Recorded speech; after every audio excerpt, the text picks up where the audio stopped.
नमस्कार, सुप्रभात। मैं सज्जन कुमार मौर्य, लक्ष्मी प्रसाद मेमोरियल पब्लिक स्कूल, गोला बाजार। आज हम सभी लोग गोस्वामी तुलसीदास जी द्वारा लिखित कवितावली नामक पाठ का अध्ययन करेंगे।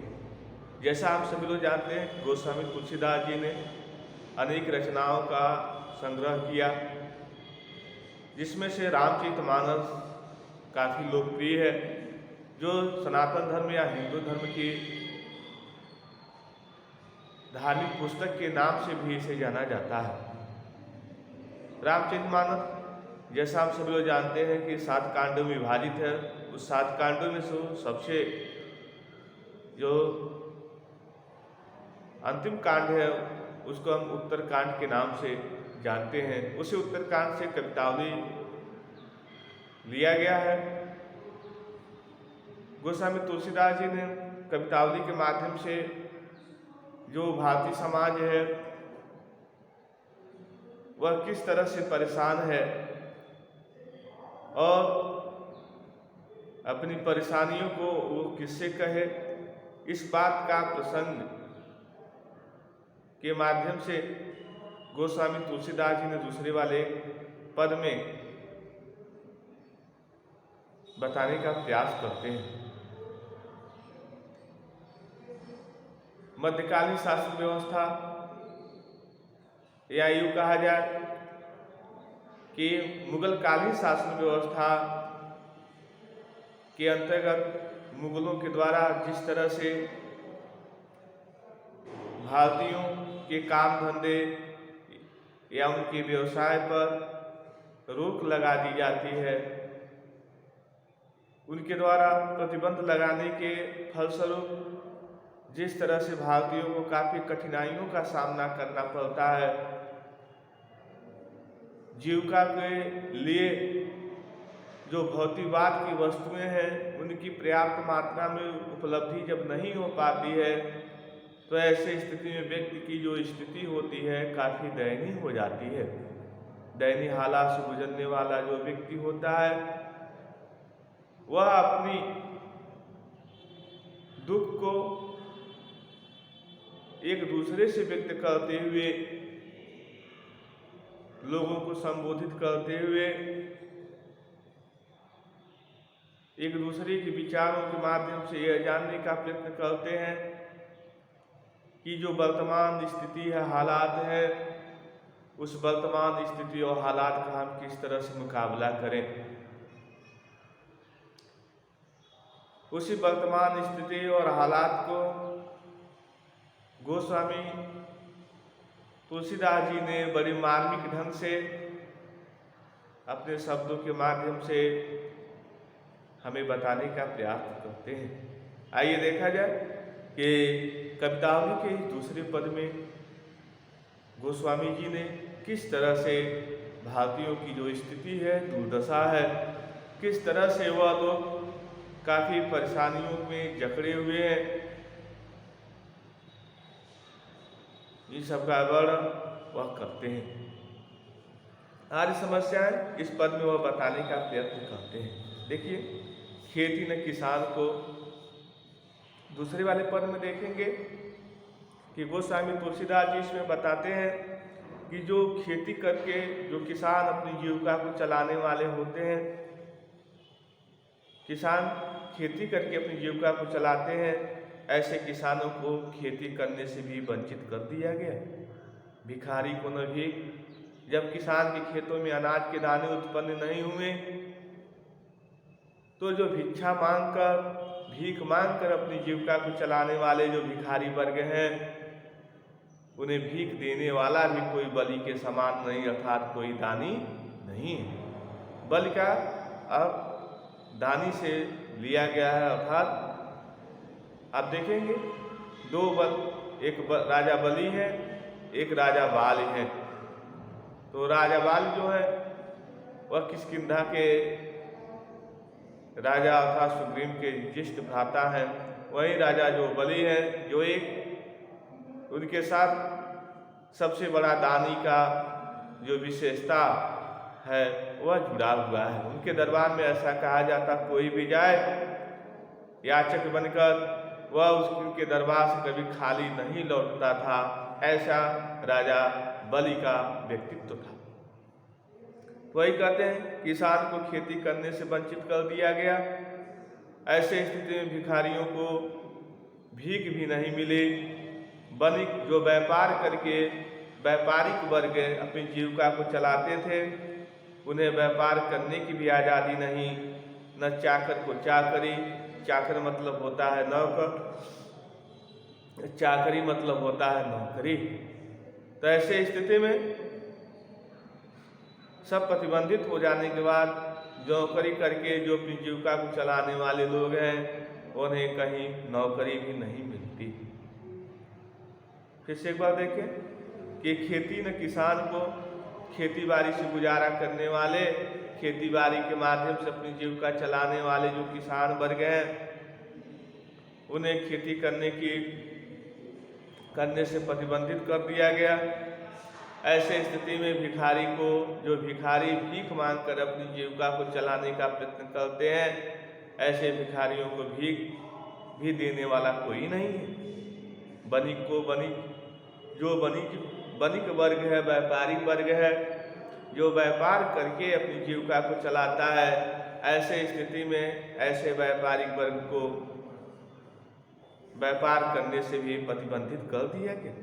न चाकर को चाकरी, ऐसे स्थिति में जो नौकरी करके अपनी जीविका को चलाने वाले लोग हैं, उनको नौकरी भी कहीं प्राप्त नहीं होती। जीविका विहीन, अपने रोजगार से वंचित ये लोग। जीविका विहीन मतलब होता है कि अपने रोजगार से, काम धंधे से वंचित लोग सिद्धमान में सोता है दुखी होकर, सोचने के लिए विवश होते हैं। अपनी जीविका से, अपने काम धंधे से विहीन होने के बाद, मुक्त होने के बाद ये सभी लोग दुखी होकर सोचने के लिए विवश होते हैं। कहें एक एकन सो, सब एक दूसरे से कहते हैं। कहें एक एकन से, सभी लोग एक दूसरे से कहते हैं कि कहाँ जाए, क्या करें। सब एक दूसरे से कहते हैं और एक दूसरे से प्रश्न पूछते हैं कि क्या किया जाए, कहाँ जाया जाए। वेद और पुराण कहते हैं, वेदों पुराणों में कहा गया है, वेदों पुराणों में कहा गया है, लोका विलोकियत मतलब देखा गया है। लोग कहते हैं, वेद पुराण में कहा गया है और देखा गया है कि साकरे समय पे राम, साकरे मतलब होता है संकट, विपत्ति। कहते हैं साकरे समय पे राम, अर्थात जब सांसारिक लोगों के ऊपर संकट आते हैं, सांसारिक लोग जब विपत्तियों के चारों तरफ घिर जाते हैं, तो ऐसे स्थिति में भगवान श्री राम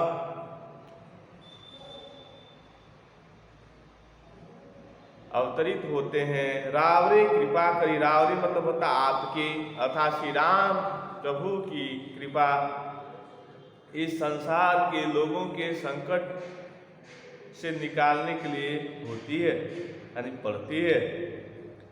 ठीक उदाहरण देते हैं गोस्वामी तुलसीदास जी, किस प्रकार से श्री राम जी संकट अर्थात विपत्ति से लोगों को बाहर निकालते हैं। कहते हैं दारी दशानन दबाए दुनी, दीन बंधु, दीनों के नाथ, दूनी मतलब अन्याय, दबाए मतलब दबाना, दारिद मतलब होता है निर्दयी, दशाना मतलब रावण। फिर से एक बार देखें कि दारिद मतलब क्या होता है, निर्दयी। दशानन मीन्स क्या होता है, रावण। दबाई मीन्स को क्या होता है, दबाना। अदूनी मतलब क्या होता है, अन्याय। दीन बंधु, दीनों के नाथ, गरीबों के नाथ।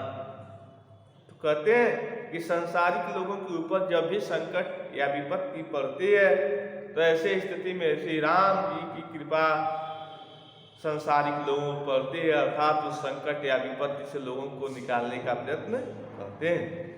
ठीक उसी प्रकार से दारिद्र दशानन दवाई गुनी दीन बंधु, उसी तरह जैसे निर्दयी जो रावण है, जो निर्दयी जो रावण है, उसकी जो अन्याय है, अन्याय से लोग जब दब गए तो ऐसे स्थिति में दीन बंधु अर्थात भगवान श्री राम अवतरित होते हैं और सभी लोगों को रावण जैसे निर्दयी राजा के जो अन्याय पूरे जो नीतियां होती हैं, जो अन्याय होते हैं, उससे मुक्त कराते हैं। अर्थात कहते हैं दूरित दहन देख तुलसी हाहा करी। दूरित मतलब पाप, दहन मतलब नष्ट करना। किसके पाप को? रावण अर्थात निर्दयी रावण का जो पाप है, जो अन्याय है, उसको श्री राम जी क्या कर देते हैं? नष्ट कर देते हैं और संसार वासियों का कल्याण करते हैं। यह सब देखने के बाद तुलसीदास जी क्या करते हैं? हाहा करते हैं, अर्थात हंसते हैं, अर्थात श्री राम जी की अपने प्रभु इष्ट की प्रशंसा करते हैं, अर्थात गुणगान करते हैं। देखें अभी आप लोगों ने शब्दों के माध्यम से अर्थों को समझने का प्रयास किए। अब हम भावार्थ के रूप में समझें, अन्वय के रूप में समझें कि किस प्रकार से इसके अर्थ होंगे। तो मुगल कालीन शासन व्यवस्था में जो के अंतर्गत जो मुगल कालीन जो नीतियां हैं वह इस तरह से कठोर या दमनात्मक हैं। उसमें जो भारतीय जो जनमानस है उसे बहुत कठिनाइयों का सामना करना पड़ता है। ऐसे सभी कठिनाइयों को बताते हुए कहते हैं कि जिस प्रकार से जो खेती बाड़ी करने वाला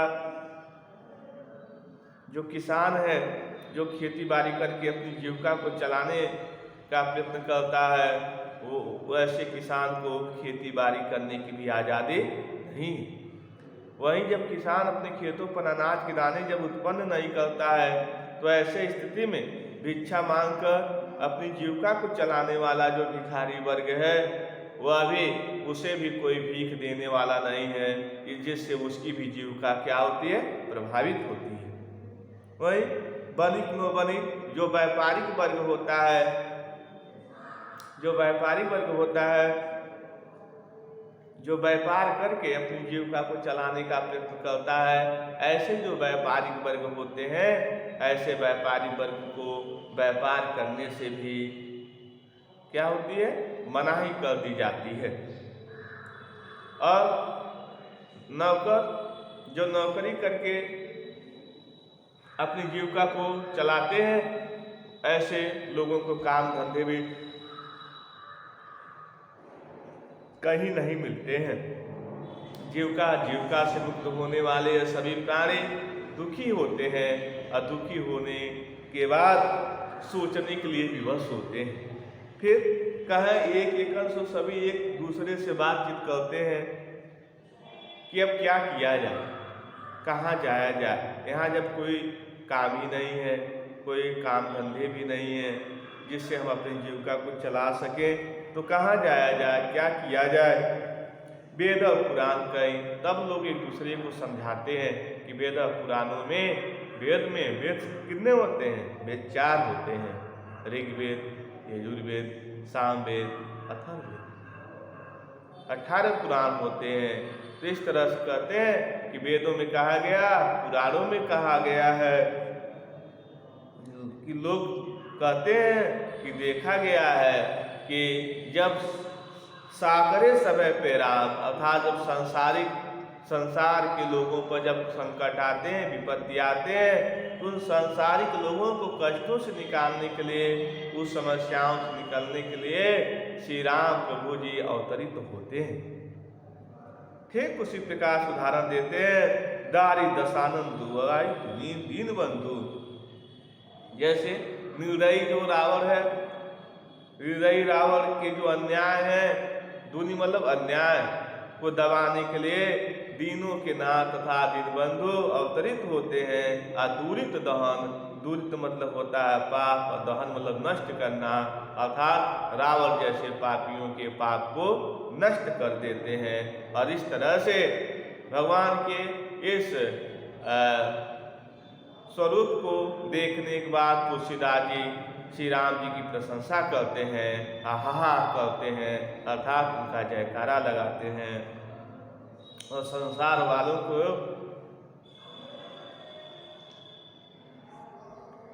यह भी बताने का प्रयत्न करते हैं कि एक ही श्री राम है जो सभी सांसारिक कष्टों से मुक्ति दिला सकते हैं, सांसारिक सभी समस्याओं का निदान कर सकते हैं। आइए तीसरे वाले में देखें। तुलसीदास जी कहते हैं धूत कहो अवधूत कहो, अर्थात संसार के लोग मुझे धूत में तो होता है धोखेबाज, चालाक, स्वार्थी, मक्कार। देख लीजिए धूत मीन्स क्या होगा, चालाक, दगाबाज, मक्कार।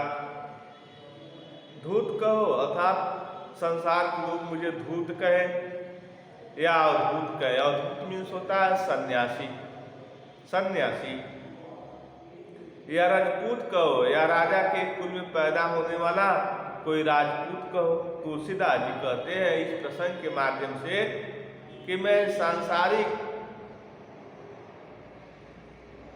जो उपाधियां हैं उनका मेरे जीवन में किसी प्रकार कोई प्रभाव नहीं पड़ता है। चाहे संसार के लोग मुझे धोखेबाज, चालाक या दगेबाज कहें, या संसार के लोग मुझे सन्यासी कहें, या मुझे संसार के लोग मुझे राजा के पुत्र के समान बताएं, या संसार के लोग